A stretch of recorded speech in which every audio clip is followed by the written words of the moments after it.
रियासत ने कह दिया जबरी गुमशुदगी है तो हम अब किसे ऑर्डर दें, अब किसे कहें कि इन बच्चों को बाजियाब करा कर लाएं। रियासत को वाज़ेह पैगाम देना होगा, जबरी गुमशुदगी बर्दाश्त नहीं होगी। सारे चीफ एग्जीक्यूटिव्स को जिम्मेदार करार देना होगा। इस्लामाबाद हाई कोर्ट में सहाफ़ी मुदस्सिर नारो और दीगर लापता अफराद की बाजियाबी की दरखास्तों पर समाअत।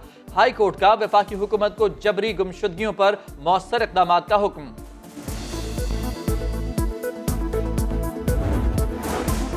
नादरा में कितने आर्म फोर्सेस के रिटायर्ड मुलाजिमीन को भर्ती किया गया? सेनेट इजलास के दौरान सेनेटर मुश्ताक अहमद का सवाल। अली मोहम्मद खान बोले, मुल्क की सरहदों की हिफाजत करने वाली आर्म फोर्सेस से इतनी नफरत क्यों है? रजा रब्बानी ने कहा, हम आर्म फोर्सेस के खिलाफ नहीं, सिविल इदारों की मिलिट्राइजेशन कबूल नहीं है। अली मोहम्मद खान बोले, सिविल मिलिट्री इम्बैलेंस हमें ना सिखाएं। जुल्फ़िकार अली भुट्टो पाकिस्तान के पहले सिविल मार्शल लॉ एडमिनिस्ट्रेटर थे। अगर यूनिफॉर्म पर्सन को तैनात किया जाता है तो वो डिलीवर कर रहे हैं। अगर कोई 25 साल बॉर्डर पर गोली खाने के लिए तैयार होता है, क्या इसका हक नहीं? हुकूमत ने तोसी कर दी, फौज ने कबूल कर लिया, उसके बाद फौज को एम्बेरस नहीं करना चाहिए। जो कानून में तब्दीली की गई है वो दुरुस्त नहीं है। जी सिर्फ मैं नहीं करूंगा, आप देखेंगे कि फौज का इदारा भी इसको रिवर्स करवाएगा। फौज की इज्जत की खातिर तौसीक का कानून पास कराया। आर्मी चीफ की तौसीक से मुतालिक कानून में तब्दीली दुरुस्त नहीं, ये कानून वापस लेंगे। शाहिद खाकान अब्बासी का प्रोग्राम 7 से 8 में तहलका खेज इंटरव्यू। कहा, बेसाखियां हटेंगी तो ही तहरीक अदम एतमाद कामयाब होगी। सियासत में कुछ नामुमकिन नहीं, जहांगीर तरीन भी नून लीग का हिस्सा बन सकते हैं। टीके का तल्लक है तो टीका तो मियां नवाज शरीफ साहब जो है वो रोज़ ही इस हुकूमत को जो है वो लगाते हैं और इसीलिए ये तड़पते हैं। ये रोज़ कोई ना कोई मिनिस्टर जो है जो वो तड़प रहा होता है ना, इनको टीके लगते हैं इनको। अयाज सादिकी नवाज शरीफ को वापस लाने वाली बात से इत्तेफाक नहीं करता। राना सनाउल्लाह की प्रोग्राम नया दिन में गुफ्तगू। कहा, नवाज शरीफ ने कहा कि वोट को इज्जत मिलनी चाहिए, किसी बंदे के लिए कोई रियायत नहीं मांग रहे।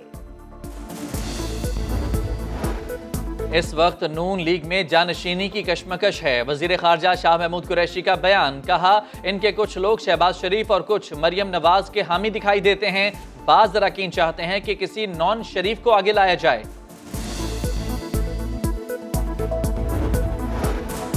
भारतीयों का टैलेंट और टेम्परामेंट टैली प्रॉम्प्टर पर तहस नहस हो गया। वजीर आजम नरेंद्र मोदी के आलमी फोरम पर खिताब के दौरान प्रॉम्प्टर गड़बड़ा गया, सारा टेम्परामेंट लड़खड़ा गया। आगे अल्फाज ना मिले तो हकला कर रह गए। बड़ी जग हसाई हुई। पाकिस्तान में कोरोना की शरह 9.45% हो गई। मजीद 10 अफराद का इंतकाल। 5000 से ज्यादा केसेस रिपोर्ट। 16 साल से कम उम्र बच्चे भी कोरोना का शिकार। कराची में शरह 38.79%। हैदराबाद में शरह 14% हो गई। लाहौर में शरह 13% रिकॉर्ड। इस्लामाबाद में शरह 9 के करीब हो गई। मुल्क भर में स्कूल्स बंद होंगे या नहीं, फैसला नहीं हुआ। MCOC का तालीमी इदारों में कोरोना टेस्ट कराने का फैसला। शादी हॉल्स, रेस्टोरेंट्स और अवामी इज्तिमात बंद होंगे या नहीं, फैसला आज होगा।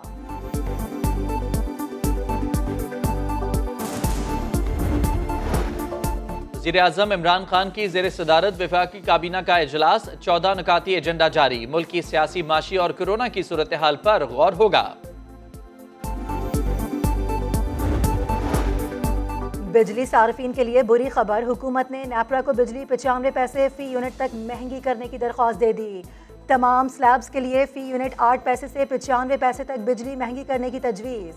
फैसले से घरेलू सार्फिन 20 अरब रुपए की सब्सिडी से महरूम हो जाएंगे। सिंध के बल्दियाती कानून के खिलाफ जमात इस्लामी का धरना 19वें रोज भी जारी। हाफिज नईमुर रहमान का जुमेरात को हसन स्क्वायर पर खवातीन के धरने का ऐलान। 2001 का लोकल बॉडी ऑर्डिनेंस लेकर आना है। हमें वज़ीर आला हाउस से इख्तियारात और वसाइल निकाल कर हमें सिंध की गलियों में लेकर आना है इख्तियारात और वसाइल। 18वीं तरमीम सिर्फ वज़ीर आला को बाख्तियार करने के लिए नहीं थी, 18वीं तरमीम सूबे के तमाम ऑर्गन्स को बाख्तियार करने के लिए थी। पीपल्स पार्टी ने सूबे का बुरा हाल कर दिया। सिंध में 5000 के करीब स्कूल्स बंद कर दिए, कोई पूछने वाला नहीं। 10,000 अरब लगाकर भी ये कुछ ना कर सके। चेयरमैन PSP मुस्तफ़ा कमाल की सख्त तनकीद। कहा, अगर मुल्क आइन पर चले तो किसी को मुजाहिरा करने की क्या जरूरत है।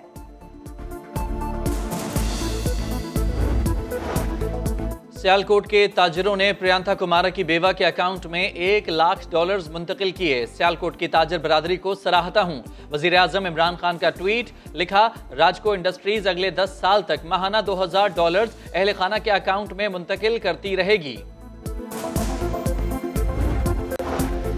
इस्लामाबाद के सेक्टर G8 में पुलिस नाके पर मोटरसाइकिल सवार दहशतगर्दों की फायरिंग से शहीद हेड कांस्टेबल मुनव्वर की नमाज जनाजा अदा कर दी गई।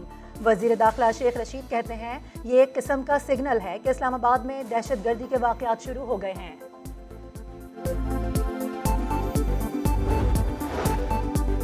कराची में डकैती मजामत पर नौजवान को कत्ल करने वाला पुलिस एहलकार अपने अंजाम को पहुंच गया। गिरफ्तारी के डर से खुद को ही गोली मार ली। मुलजिम ने 5 रोज कबल नौजवान को मां और बहन के सामने गोली मारी थी और फरार हो गया था।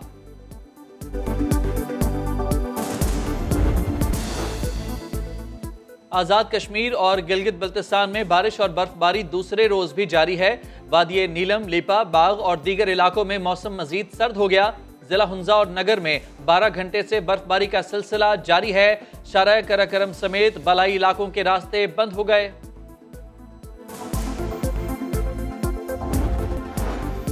बहरुल काहिल के पानियों से फूटने वाला आतिश फिशां तबाहकुन साबित हुआ। सुनामी के बाद से जजीरा टोंगा का दुनिया से राबता कट चुका। सुनामी की लहरें चिली के साहिल पेरू और एक्वाडोर से टकरा गईं। साहिली इलाकों में सैलाब आ गया। और यूरुग्वे के दारुल हुकूमत में 100 मिलीमीटर बारिश रिकॉर्ड। सैलाब आ गया। गलियां, शाहराहें तालाब बन गईं। घरों में पानी दाखिल हो गया। गाड़ियां डूब गईं। मामलाते जिंदगी मफलूज। 12,000 सार्फिन बिजली की सहूलत से महरूम।